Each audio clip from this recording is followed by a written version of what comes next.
Hello. Matrix के third lecture में आज हम स्टार्ट करते हैं डिटरमिनेंट्स।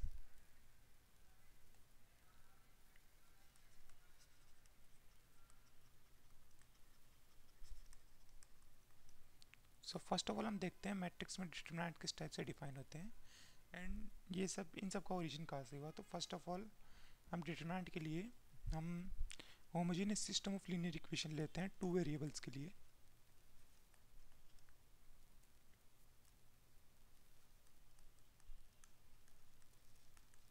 Equals to zero. अब यहाँ से हम y बाई एक्स की वैल्यू निकालें तो y बाई एक्स की वैल्यू क्या होगी हमारे लिए? y बाई एक्स की वैल्यू होगी हमारे लिए a1 upon a2 minus first equation से, एंड सेकंड इक्वेशन से y बाई एक्स की value minus b1 upon b2। So clearly from equation 1 and equation 2, from equation 1 and equation 2 हम क्या देखते हैं? y by x is equals to minus of a1 upon a2 which is equals to minus of b1 upon b2। So last two terms लेते हैं। इससे हमारे पास क्या आ गया? a1 upon a2 is equals to b1 upon b2। So a1 upon a2 cross multiply करेंगे, a1 b2 minus is equals to a2 b1, a1 b2 इसको लेफ्ट साइड लेंगे minus a2 b1 is equals to zero. And ये जो value मिली है इसको हम बोलते हैं डिटरमिनेंट।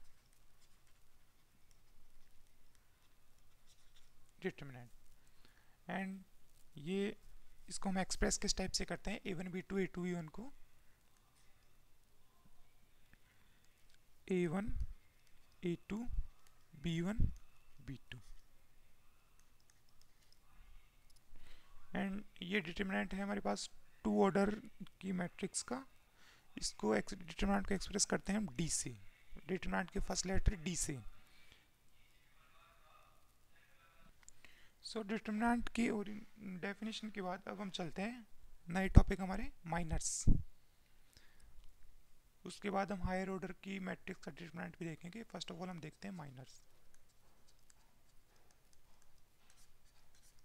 बेसिकली माइनस होता क्या है? माइनस हम किसी एलिमेंट्स के रेस्पेक्ट में निकालते हैं। हमारे पास मैट्रिक्स में एक एलिमेंट होगा ए आई जे, उस एलिमेंट के रेस्पेक्ट में अगर हमें माइनर निकालना होगा तो हम डिलीट करेंगे ith row and jth column, and उसके बाद जो सब मैट्रिक्स बनेगी उसका हम निकाल देंगे डिटरमिनेंट। उसका हम निकाल देंगे क्या? डिटरमिनेंट। जैसे किस टाइप से डिफाइन है, मैं आपको एक मैट्रिक्स दूं a11 a12 a13 a21 a22 a23 a31 a32 and a33। तो हम इसके बाद हम देखते हैं, अगर हमें निकालता हूँ माइनस को रिप्रेजेंट करते हैं m से, m i j। अगर हमें a12 के रेस्पेक्ट में माइनर निकालना है तो ये क्या होगा? m12।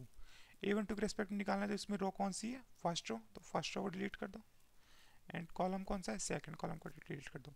इसके बाद जो सब मैट्रिक्स बनी उसका डिटरमिनेंट निकालना है। It will B a21 a23 a31 a33, and इसका डिटरमिनेंट क्या होगा?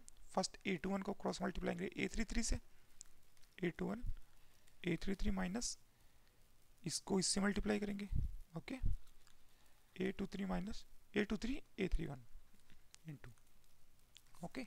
ये हो गया हमारा m12 एलिमेंट के रेस्पेक्ट में माइनर। तो ऐसे हम इस मैट्रिक्स के लिए कितने माइनर्स निकाल सकते हैं? इस मैट्रिक्स के लिए हम जितने एलिमेंट्स पॉसिबल हैं उतने माइनस निकाल सकते हैं। कौन कौन से माइनर हो सकते हैं?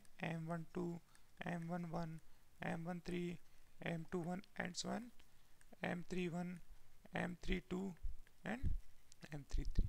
इसके लिए हम 9 माइनर्स निकाल सकते हैं। अब अब माइनस के बाद बात करते हैं कोफैक्टर की। बेसिकली माइनर्स एंड कोफैक्टर्स में वैल्यू का डिफरेंस नहीं होता, इसमें सिंबल का डिफरेंस होता है।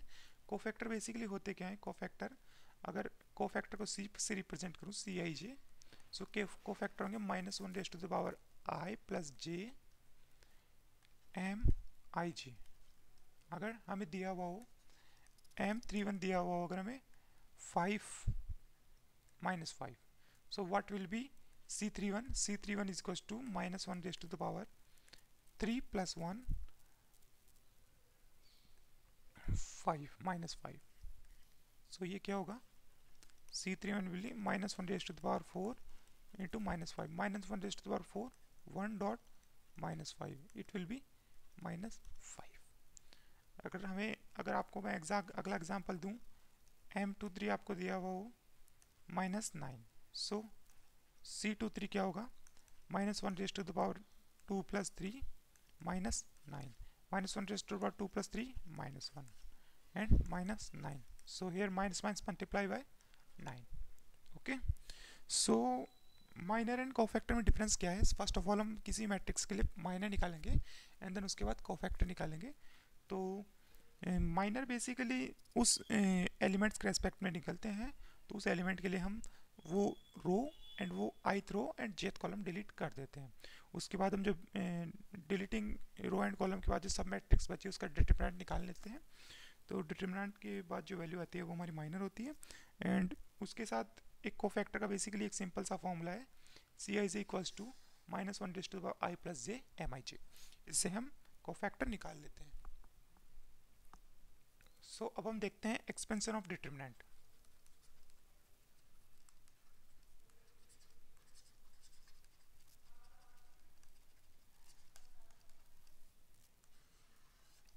सो डिटरमिनेंट के एक्सपेंशन में पहले हमने देख लिया कि 2 ऑर्डर्स की मैट्रिक्स का हम डिटरमिनेंट कैसे निकालते हैं। उसके बाद हम जाते हैं 3 या उससे बड़ी ऑर्डर की मैट्रिक्स का डिटरमिनेंट हम किस टाइप से निकालेंगे। सो अब हम एक 3 ऑर्डर की मैट्रिक्स लेते हैं।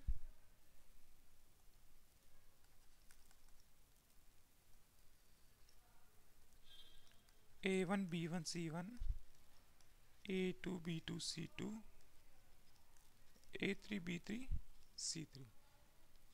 सो मैं ए ऑर्डर के डिटरमिनेंट को किस टाइप से लेंगे कि मोड ऑफ ए, ये होता है ए मोड का मीनिंग होता है मैट्रिक्स में डिटरमिनेंट। सो ए का डिटरमिनेंट क्या होगा, फर्स्ट ऑफ ऑल हम फर्स्ट एलिमेंट को लेंगे A1 एंड उसके बाद A1 इसकी first row and first column delete कर दो। A1 जिस रो एंड जिस कॉलम में लाई कर रहा है उसको डिलीट कर दो एंड रिमेनिंग सब मैट्रिक्स का determinant B2 C2 B3 C3। Then here अगर हम वहाँ पे सिंबल्स का फॉर्मूला लगाए तो प्लस माइनस प्लस ये लगा लेते हैं। सेकंड वाले में -B1 एंड अब हम B1 के लिए जो रो है एंड जो कॉलम उसको डिलीट कर दो। सो रिमेनिंग सब मैट्रिक्स का determinant A2 C2 E3 C3। Third plus C1, first row and third column delete कर दो। So remaining sub matrix A2 B2 A3 B3। ये हमारे पास A का डिटरमिनेंट आ गया। इसको हम इस टाइप से भी लिख सकते हैं, A1 C11 बिकॉज ये B2 C2 B3 C3 C11 है, प्लस B1 C12। अब यहाँ पे हमने प्लस क्यों लगाया C12, क्योंकि जो C12 आएगा ना वो माइनस, यहाँ पे आपको मैं बताऊँ अगर C12 आएगा ना तो -1 प्लस 2 आएगा।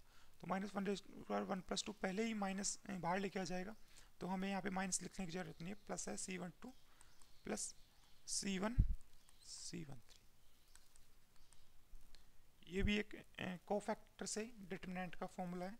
एंड बेसिकली ये तो सिंपल फॉर्मूला है हमारा ऊपर वाला जो हमने लिखा है ना, A1 एंड जो रिमेनिंग सब मैट्रिक्स का डिटरमिनेंट देन -B1 सबसे फर्स्ट ऑफ ऑल हमें करना क्या है, मैट्रिक्स लिखनी है, उस पर ये सिंबल्स असाइन करने हैं अल्टरनेटिव वेज में, प्लस माइनस प्लस। अगर 4 ऑर्डर की होती तो प्लस माइनस, तो जो नेक्स्ट वाला एक जो आती वो हमारी माइनस हो जाती। और यहाँ पे जो ये जो सब मैट्रिक्स के डिटरमिनेंट होते हैं वो 3 ऑर्डर के होते हैं।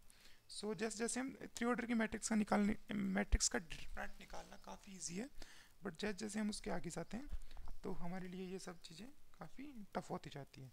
तो उसके लिए फिर हमें हायर स्टडीज़ में हमें आइगन वैल्यूज़, आइगन वेक्टर्स ये सब रीड करने पड़ते हैं, जिससे हम मैट्रिक्स का डिटरमिनेंट, ट्रेस सब इजीली फाइंड कर सकते हैं।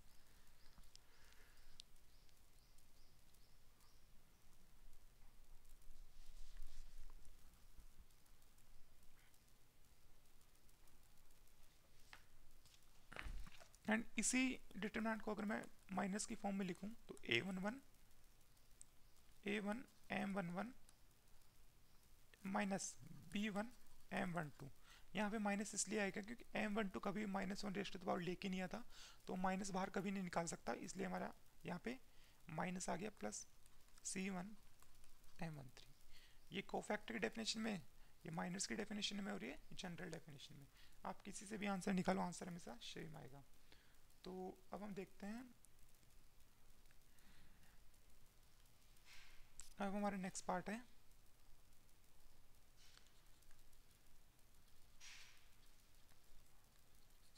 Transpose of a determinant.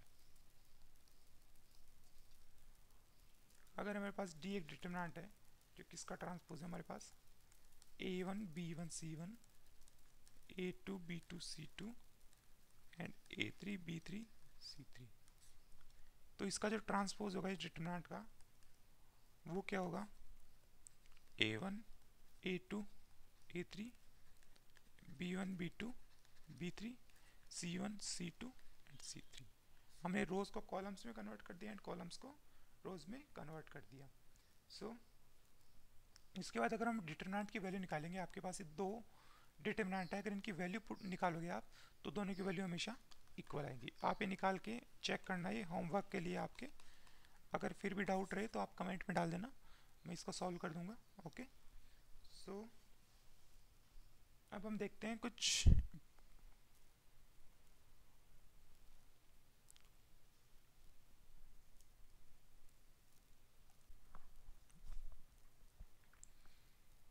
अब हम देखते हैं डिटरमिनेंट की प्रॉपर्टीज़ क्या क्या होती है। तो फर्स्ट ऑफ ऑल हम इसमें जाते हैं। फर्स्ट प्रॉपर्टी अगर हम देखें तो फर्स्ट प्रॉपर्टी होती है the value of determinant remains unaltered if row and column are interchanged. इसका मतलब क्या हुआ, जो डिटरमिनेंट की वैल्यू है वो सेम रहेगी अगर हम रो को कॉलम्स में कन्वर्ट कर रहे हैं और कॉलम्स को रोज में कन्वर्ट कर रहे हैं। जो पहले मैंने लास्ट में बताया भी, जो ट्रांसपोज वाली चीज़ वो सेम इसी में लग गई। तो ये प्रॉपर्टी क्या है, the value of determinant remains unaltered if the rows and columns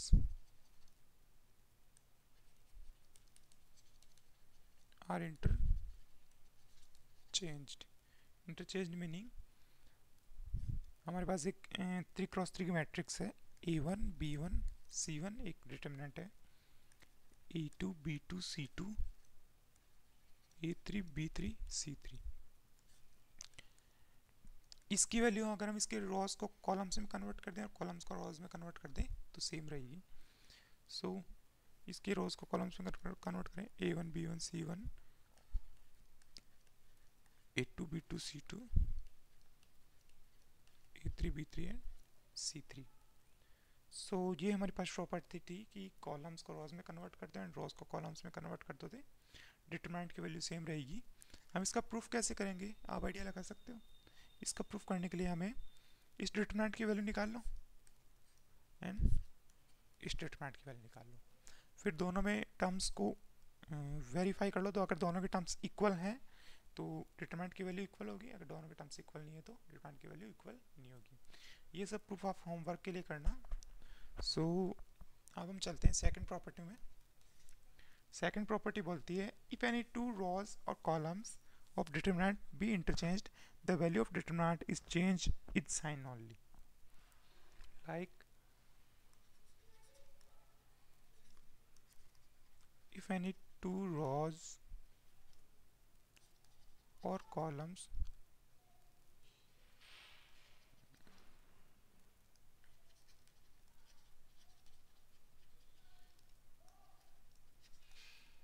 determinant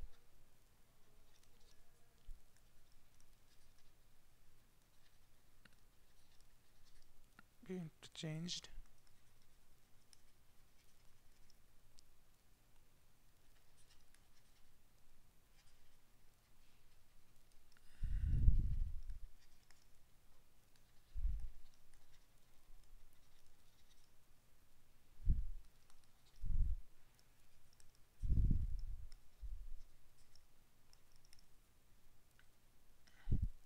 सो इसमें मैं क्या बोला है कि अगर हम किसी भी दो रो और दो कॉलम्स को अगर हम इंटरचेंज करते हैं तो डिटरमिनेंट की वैल्यू तो सेम रहेगी, बस साइन चेंज हो जाएगा। अगर पॉजिटिव है तो नेगेटिव एंड नेगेटिव है तो पॉजिटिव। जस्ट लाइक हमारे पास एक डिटरमिनेंट है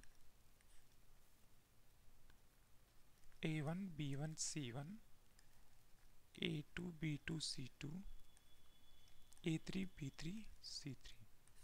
अब हम एक न्यू डिटरमिनेंट डिफाइन करते हैं डी डैश, जो आप बोलो कि कैसे डिफाइन करें। अगर हम second row and third row को इंटरचेंज कर दें आपस में, a1 b1 c1, second row and third row को इंटरचेंज करने पर हमें क्या मिलेगा, a3 b3 c3 a2 b2 c2। तो जो न्यू डी डैश की वैल्यू है वो किसके इक्वल होगी, माइनस ऑफ डी के। साइन चेंज हो जाएगा बस बेसिकली, बाकी वैल्यू है वो सेम ही रहेगी। सो हमने फर्स्ट प्रॉपर्टी देखी थी, अगर हम पूरे रोज और कॉलम्स को इंटरचेंज कर देते हैं तो डिटरमिनेंट अनचेंज रहेगा। अगर हम ओनली टू रोज और टू कॉलम्स को करते हैं तो डिटरमिनेंट का साइन चेंज हो जाएगा, वैल्यू सेम रहेगी।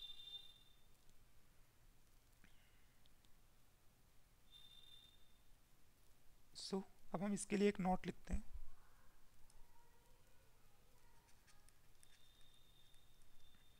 इसके लिए नोट लिखते हैं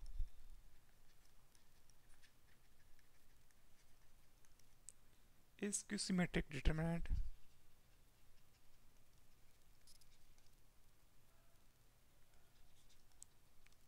of an odd order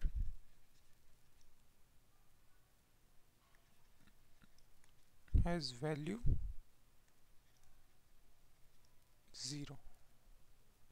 सो इसको हम प्रूफ कैसे करेंगे, इसको प्रूफ करने के लिए मान लेते हैं हमारे पास एक मैट्रिक्स है A जो इसकी symmetric, it means A transpose equals to minus A, and इसका n है वो ऑड ऑर्डर है।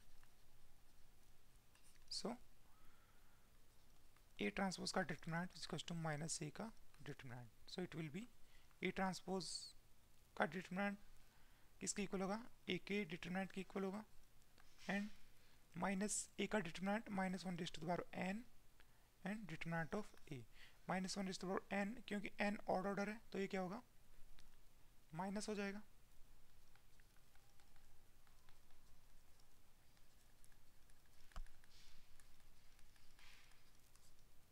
सो ये हमारे पास प्रूव हो गया कि A का डिटरमिनेंट हमारे पास 0 आएगा। सो इसके बाद अगर हम देखते हैं नेक्स्ट प्रॉपर्टी देखते हैं, नेक्स्ट प्रॉपर्टी में क्या है हमारे पास, if a determinant has all the elements 0 in any row or column then its value is 0। so इसका मीनिंग क्या है, if a determinant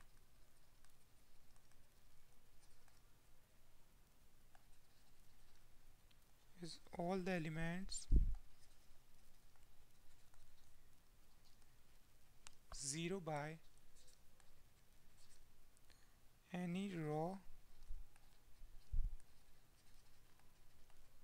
or column then its value is 0। इसका मतलब क्या हो गया, हमारे पास एक डिटरमिनेंट दिया हुआ है, तो अगर इसका किसी भी रो और किसी भी कॉलम की सारी एंट्रीज 0 है, किसी भी एक की भी हो जाए, चाहे एक रो की 0 हो जाए चाहे एक कॉलम की 0 हो जाए, जस्ट लाइक मैं बोलूँ आपको a1 b1 c1 0 0 0 a3 b3 c3, सो इसके डिटरमिनेंट की वैल्यू 0 होगी। जस्ट लाइक मैं आपको बोल दूँ 0 0 0 b1 c1 b2 c2 and b3 c3, इसके डिटरमिनेंट की वैल्यू भी 0 होगी। अब इसको सॉल्व कैसे करेंगे, आप डिटरमिनेंट निकालने के लिए इसके इसका डिटरमिनेंट निकाल लो तो ये भी जीरो के इक्वल आएगा, देख लेना आप। एंड इसका डिटरमिनेंट निकाल लो तो ये भी जीरो आएगा। इनका बेसिकली प्रूफ कुछ नहीं होता है, इनका बेसिकली प्रूफ ये होता है कि आप डिटरमिनेंट केवल निकालो एंड इसको सॉल्व करो।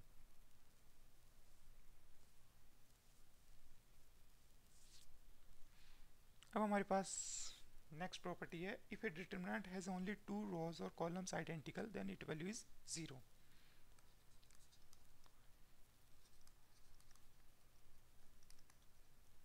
If a determinant has only two rows or columns identical, only remove कर देते हैं यहाँ से, टू या टू से ज़्यादा भी हो सकती है, उससे कोई फ़र्क नहीं पड़ता, then its value is zero. So कैसे, जैसे मैं आपको बोलूँ A1 B1 C1 A2 B2 C2 again A2 B2 C2। सो देखो इसका डिटरमिनेंट निकालें, A1 B2 C2 and B2 C2 minus B1 A2 C2 A2 C2 plus C1 A2 B2 A2 B2। Clearly यहाँ solve करें, A1 बाहर B2 C2 minus B2 C2 minus B1 A2 C2 minus A2 C2 plus C1 A2 B2 minus A2 B2। ये values कैसे क्या है हमारे पास, first of all इस element को उठाए एंड इससे क्रॉस मल्टीप्लाई किया, माइनस इस एलिमेंट को इससे मल्टीप्लाई किया, इस एलिमेंट को इससे मल्टीप्लाई किया, माइनस इस एलिमेंट को इससे मल्टीप्लाई किया, इस एलिमेंट को इससे मल्टीप्लाई किया, माइनस इस एलिमेंट को इससे मल्टीप्लाई किया। So clearly terms cross out हो गई है एंड ये रिमेनिंग हमारे पास क्या रहा है, ज़ीरो। तो कोई भी दो रो और कोई भी दो कॉलम अगर आइडेंटिकल हो, आइडेंटिकल मीन उनकी वैल्यू इक्वल हो, तो डिटरमिनेंट की वैल्यू हमेशा ज़ीरो होगी। सो अब ये हमने फोर प्रॉपर्टीज़ देख ली, इसके बाद हम फिफ्थ प्रॉपर्टी में जाते हैं। फिफ्थ प्रॉपर्टी हमें क्या बोलती है, फिफ्थ प्रॉपर्टी में बोलती है if all the elements of any row और column be multiplied by the same number then the determinant is multiplied by the number. इसमें क्या बोला है कि अगर हमें कोई भी रो और कोई भी कॉलम किसी सेम नंबर से मल्टीप्लाई हो रही है तो उसका डिटरमिनेंट भी उस नंबर से मल्टीप्लाई हो जाएगा। अगर अगर पूरी डिटरमिनेंट की हर रो ही उस नंबर से मल्टीप्लाई हो रही है तो ये कितने टाइम्स मल्टीप्लाई होगा, जितना इस मैट्रिक्स का ऑर्डर है उतने टाइम मल्टीप्लाई होगा। जैसे मैं आपको बोलूँ हमारे पास डी, इसको पहले लिख लेते हैं हम, if all the elements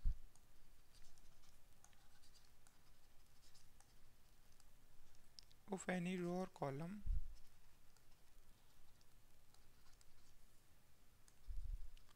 B multiplied bye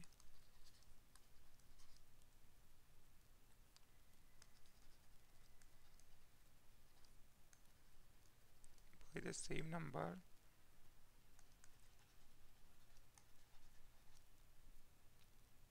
then the determinant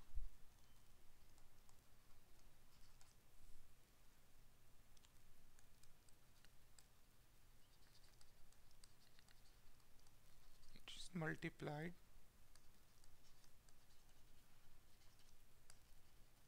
by that number, that is अगर हमारे पास D कोई मैट्रिक्स, D कोई डिटरमिनेंट है A1 B1 C1 A2 B2 C2 A3 B3 C3 and D dash को determinant लेते हैं जिसमें हम एक रो को K से मल्टीप्लाई कर देते हैं, K A2 K B2 K C2 and A3 B3 C3, then value of D dash will be K into D। अगर इसमें K हर रो में मल्टीप्लाई होता तो हम यहाँ पे कर देते K क्यूब, क्योंकि फर्स्ट रो से हमने कॉमन लिया तो K आया, सेकंड से कॉमन लिया तो K into K square and third row से कॉमन लिया तो हमने K क्यूब हो जाता। बट यहाँ पे एक ही रो में मल्टीप्लाई है तो यहाँ पे एक ही टाइम आएगा।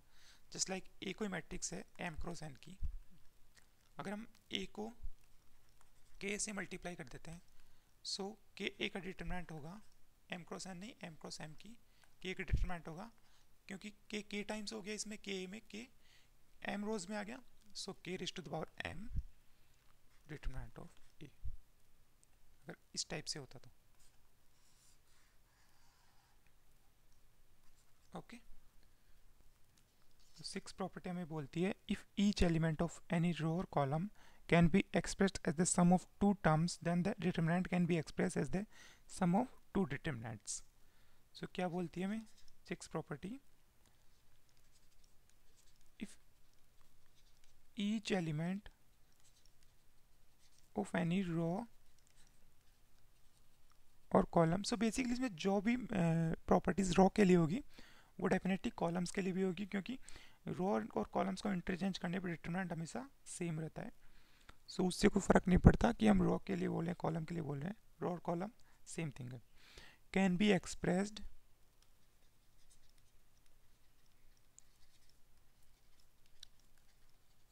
As a sum of two terms, then the determinant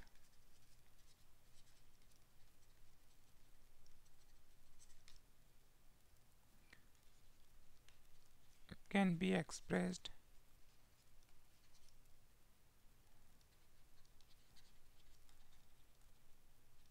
by the sum of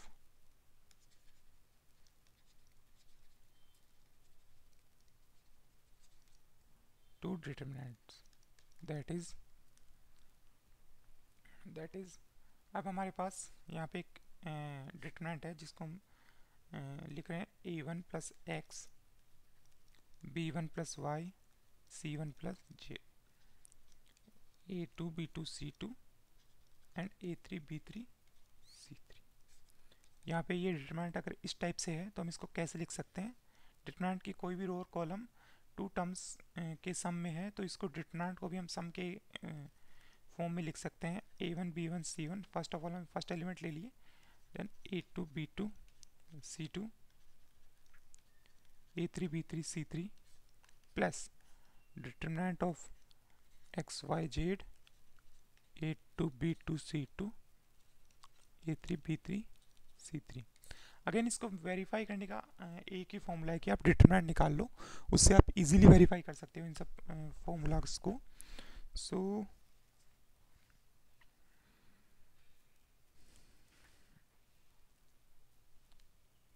ये हमने सिक्स प्रॉपर्टी देख ली, जिसमें हमने देखा कि किसी भी अगर हम रो और कॉलम्स को अगर दो टर्म्स के सम में एक्सप्रेस कर रहे हैं तो उनको हम टू डिटरमिनेंट्स के सम में भी एक्सप्रेस कर सकते हैं। सो अब हमने सिक्स प्रॉपर्टीज़ देख ली, इसके बाद हम एक लास्ट प्रॉपर्टी देखते हैं जो काफ़ी इंपॉर्टेंट है एंड काफ़ी यूज़ भी आएगी हमारे।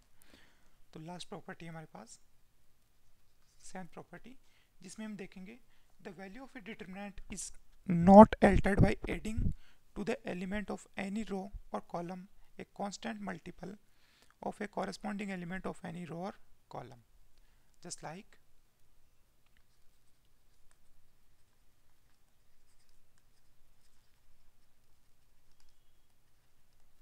the value of determinant is not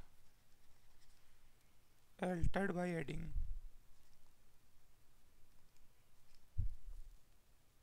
to the elements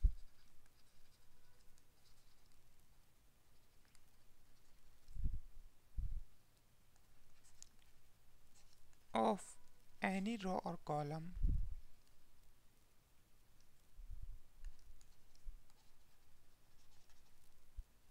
a constant multiple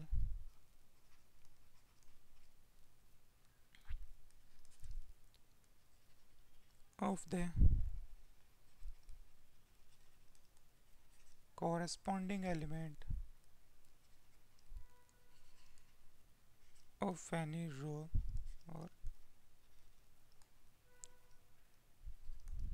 सो इसका मीनिंग क्या हुआ, हमारे पास अगर कोई डिटरमिनेंट है, अगर हम उसके किसी भी रो में कोई दूसरी रो किसी भी रो और कॉलम में किसी कोई दूसरी रो और कोई दूसरा कॉलम अगर हम उसमें ऐड कर रहे हैं किसी कांस्टेंट मल्टीपल से मल्टीप्लाई करके, तो उसका जो मैट्रिक्स का डिटरमिनेंट है वो अनचेंज रहेगा। जैसे हमारे पास एक मैट्रिक्स है, डी एक मैट्रिक्स है, जो हम कैसे डिफाइन कर रहे हैं, A1 B1 C1, A2 B2 C2, A3 B3 C3। अब मैं इसके फर्स्ट रो में ये करता हूँ, R1 को क्या रिप्रेजेंट करता हूँ, R1 को रिप्रेजेंट करता हूँ R1 plus M R2, and R3 को क्या रिप्रेजेंट कर रहा हूँ, R3 को रिप्रेजेंट कर रहा हूँ मैं R1 प्लस N R1। सो इसके बाद हमारी जो मैट्रिक्स बनी वो किस टाइप से बनेगी, R1 plus M R2, R1 ऐसे कैसे A1 एंड MR2 MA2, again R1 B1 plus MB2 C1 plus MC2। Again second row में कुछ चेंज नहीं करना हमें, तो A2 B2 C2। Third row में क्या करना है, R3 प्लस NR1, R3 क्या है A3 plus NR1 A1, R3 plus NA1 sorry A3, B3 plus NB1 C3 plus NC1। अगर इस हम डिटरमिनेंट को D डैश नाम दें तो D डैश और D की वैल्यू हमेशा सेम रहेगी। इसको आप वेरीफाई भी कर सकते हो, कैसे कर सकते हो, अगेन वही सेम बात है कि आप दोनों मैट्रिक्स का डिटरमिनेंट निकालो और टर्म्स को कंपेयर करो, अगर टर्म्स इक्वल हैं तो डिटरमिनेंट इक्वल है, टर्म्स इक्वल नहीं तो डिटरमिनेंट इक्वल नहीं है। ये डेफिनेटली ये आपके होमवर्क के लिए है, इसको आप ट्राई करना और डेफिनेटली इससे आंसर आ जाएगा। अब देखेंगे कि हमें प्रॉपर्टीज़ का यूज़ कैसे करेंगे, क्यों करेंगे, कब करेंगे। सो प्रॉपर्टीज़ का यूज़ बेसिकली तब होगा जब हमारे पास एक मैट्रिक्स होगी, उसका डिटरमिनेंट निकालना थोड़ा टफ होगा, तो प्रॉपर्टीज़ की वजह से हम उनको काफ़ी इजीली सॉल्व कर सकते हैं, उनका डिटरमिनेंट निकाल सकते हैं। जस्ट लाइक हम एक नेक्स्ट एग्जांपल पे चलते हैं, जो हमारा एग्जांपल है हमारा। सो ये हमारे पास एक क्वेश्चन डिटरमिनेंट दिया हुआ है, हमें इस डिटरमिनेंट की वैल्यू निकालनी है। तो इस डिटरमिनेंट की वैल्यू हम निकालेंगे कैसे, फर्स्ट ऑफ ऑल अगर हम इसमें चलें तो हम इसमें देखते हैं हमारे पास डिटरमिनेंट है ABC BC and CA B। तो हमें बेसिकली नॉर्मल हमारे पास एक जनरल मेथड होता है जिससे हम डिटरमिनेंट निकालते हैं, उससे डिटरमिनेंट की वैल्यू आ जाएगी। बट मैं आपको बोलूँ अगर प्रॉपर्टीज़ का यूज़ करके आप इसको ईजी बना के वैल्यू निकालो तो कैसे निकालोगे, तो फर्स्ट ऑफ ऑल अगर हम देखें ABC BCA CAB ABC BCA CAB। So first of all मैं R1 में ऐड कर लेता हूँ R1 plus R2 plus R3। सो डिटरमिनेंट क्या बन गया, A plus B plus C, A B C again B plus C plus A, so it will be A plus B plus C, A plus B plus C। Again two rows same रहेगी B C A C A B। अब यहाँ से ये A plus B plus C first row में common है तो हम इसको कॉमन ले सकते हैं, A plus B plus C 1 1 1 B C A and C A B। Okay, so अब आप इसमें देखो, अब हम इसमें कर क्या सकते हैं, अब आगे बेसिकली हम इसमें ये कर सकते हैं,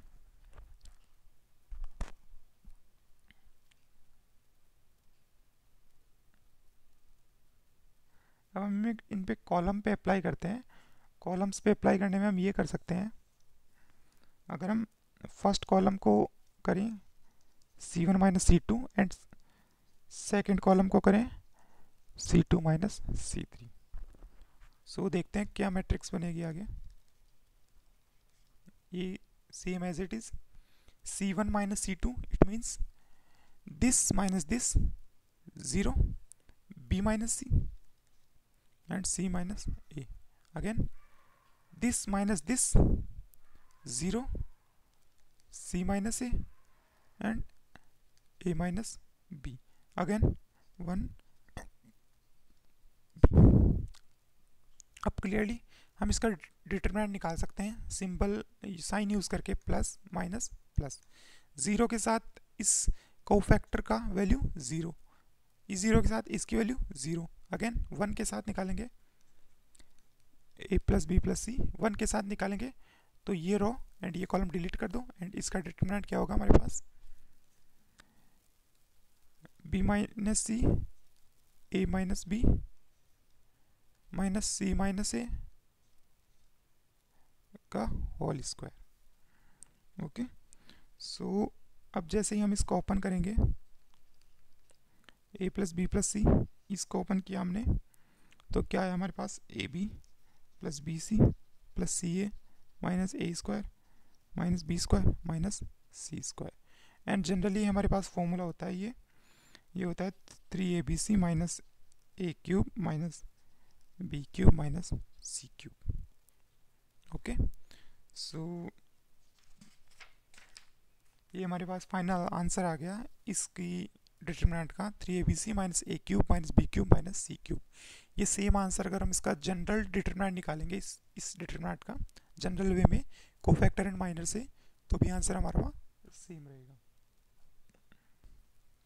सो हमारे पास नेक्स्ट क्वेश्चन है जिसमें हमें इस डिटरमिनेंट को सॉल्व करना है। तो डिटरमिनेंट हमारे पास डिटरमिनेंट है a B c a square b square c square b c c a and A b. तो फर्स्ट ऑफ ऑल देख रहे हैं हम किसी भी रोज और कॉलम से कोई भी एलिमेंट्स कॉमन नहीं ले सकते, क्योंकि कोई भी एलिमेंट किसी भी पर्टिकुलर रो एंड कॉलम में कॉमन नहीं है। सो इसके बाद अगर हम देखें, इसके बाद अगर मैं बात करूं तो इस कॉलम को मैं ए से मल्टीप्लाई कर दूं, इसको बी से मल्टीप्लाई कर दूं एंड इसको सी से मल्टीप्लाई कर दूं, देन मैं A B C third row से कॉमन ले लूं। सो ये काफ़ी इजी हो जाएगा हमारे लिए। सो फर्स्ट ऑफ ऑल मैं इसको ए से मल्टीप्लाई कर रहा हूँ तो ए से डिवाइड कर देता हूँ, so it will be A square A cube and A B C. इसको बी से मल्टीप्लाई कर रहा हूँ, B square B cube and A B C. इसको सी से मल्टीप्लाई कर रहा हूँ, C square C cube and A B C. Okay, so A B C इधर बाहर डिवाइड कर दिया मैंने। सो इसके बाद मैं थर्ड रो में से ए बी सी कॉमन ले लेता हूँ। सो क्या रिमेनिंग रहेगा, A B c upon a B c, it will be A square b square c square A cube b cube c cube and 1 1 1। अभी थोड़ा कुछ इजी हो गया। अब इसमें देखेंगे अगर हम इसमें फर्स्ट रो में से सेकंड रो माइनस कर दे तो A square minus B square A cube minus B cube, and second row में से थर्ड रो माइनस कर दें तो ये काफ़ी कुछ सॉल्व आउट हो सकता है। c1 is equal to c1 minus c2 and c2 is equal to c2 minus c3। ये ऑपरेशन का फॉर्मूला होता है कि c2 में कौन सा ऑपरेशन लगाना है c2 माइनस c3 का, c1 में कौन सा ऑपरेशन लगाना है c1 माइनस c2 का। सो जैसे ही ऑपरेशन लगाएंगे ए बी सी से ए बी सी तो कैंसिल आउट हो गए क्लियरली। सो इसमें क्या हो गया हमारे पास, A square minus B square A cube minus B cube 0, B square minus C square B cube minus C cube 0, C square C cube and 1।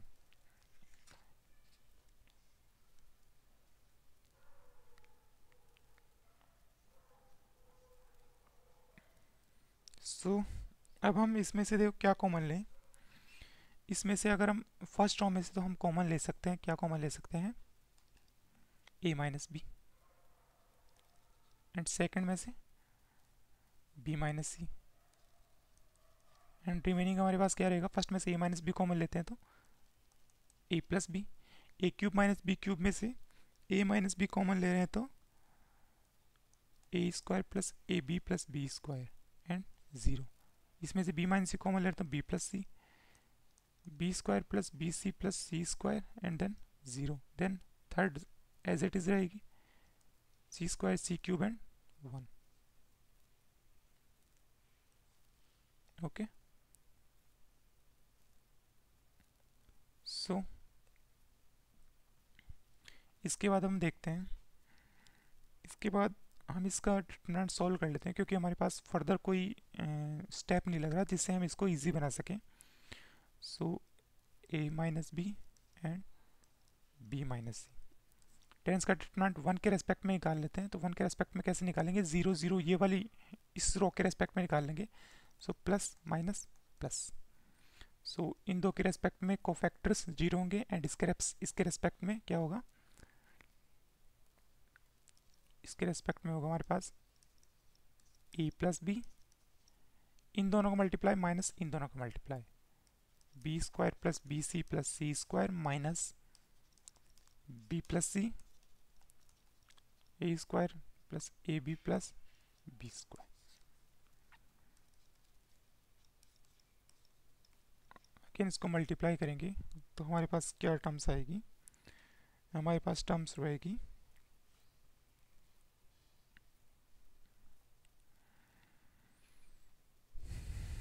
हमारे पास रिमेनिंग टर्म्स रहेगी C A B plus B C square plus A C square minus A square B minus A B C minus A square C.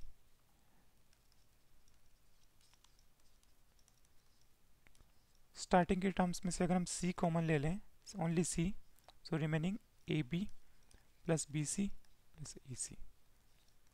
Next terms में अगर हम minus A common ले लें, so common रहेगा A B plus B C plus A सी।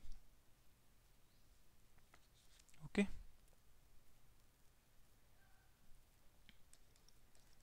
सो इसके बाद a minus B and b minus C, so c minus A common ले लिया and A B plus B C plus E C. ये same answer अगर हम direct वैसे determinants के cofactor निकाल के अगर हम स्टार्टिंग की मैट्रिक्स में करते तो भी ये सेम आंसर मिलता, बट वो फिर वो फैक्टर्स के फॉर्म्स में नहीं मिलता, ये सब कुछ मल्टीप्लाई के फॉर्म में मिलता, जो काफ़ी कुछ मिक्सअप सा लगता। सो बेसिकली हमने प्रॉपर्टीज़ से हमने बेसिकली इसके लिए एक पर्टिकुलर वे में हमने एक डिटरमिनेंट निकाल दिया जो हमारे पास ये रहा। अगर आपको इस लेक्चर में कोई भी डाउट है, कोई भी टॉपिक समझ में नहीं आया, कोई भी स्टेप समझ में नहीं आया हो, तो आप कमेंट लिख सकते हैं उसके लिए। Thank you.